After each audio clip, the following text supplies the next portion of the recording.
Hi friends. டெய்லியும் நம்ம புறா எல்லாத்தையும் நம்ம பார்த்தீங்கன்னா, நைட்டு போய் செக் பண்ணுவோம். அந்த மாரி பண்ணிட்டு இருக்கும்போது, அன்னைக்கு ஒரு ஜங்கிலி வந்து பார்த்தீங்கன்னா, நம்ம வீட்ல உட்காந்துச்சு. நம்மளும் புடிச்சு பார்த்தோம். அது பார்க்கும்போதே தெரிஞ்சிருச்சு அது வந்து நோயில இருக்கு அப்டின்ட்டு. நம்ம புடிச்சு என்ன அப்டின்னு பார்க்கும்போது பார்த்தீங்கன்னா, அதுக்கு கண் நோய், சளி அப்புறம் வாய் புண்ணும் இருந்துச்சு. நம்ம இவ்ளோ நைட் எங்கடா போய் மருந்து வாங்குறது அப்டின்னு சொல்லிட்டு, அத அப்டியே ஒரு அட்ட பாக்ஸ்ல போட்டு வச்சுட்டோம். இது என்ன பண்ணோம் அப்டின்னு பார்க்குறதுக்கு முன்னாடி நம்ம சேனல சப்ஸ்கிரைப் பண்ணிக்கோங்க.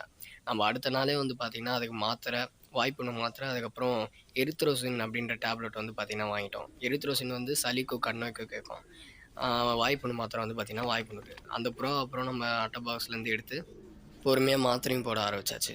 இது வந்து வாய் கொஞ்சம் பெருசா இருந்ததுனால மாத்திரை கொஞ்சம் உள்ள போக கஷ்டமா இருந்துச்சு. நம்மளே ஒரு பக்கமா தள்ளி தான் பார்த்தீங்கன்னா மாத்திரை போட்டோம். அதுவுமே உள்ள போகாம இருந்துச்சு. கடைசியில ஒரு குச்சி வச்சு அழகா உள்ள தள்ளியாச்சு. அப்புறம் வாய்ப்புண்ணு டியூப் வந்து அழகா வாய்க்குள்ள போட்டு ஃபுல்லா வந்து நம்ம சிரிஞ்சில தண்ணி அடிச்சு விட்டாச்சு. அப்படியே நம்ம அந்த புறாவ ரிலீஸும் பண்ணோம். அவ்வளோதான் ஃப்ரெண்ட்ஸ் நம்ம வீடியோ. நம்ம சேனல் யாருக்காவது புடிச்சிருந்தா சப்ஸ்கிரைப் பண்ணுங்க. தேங்க்ஸ் ஃபார் வாட்சிங்.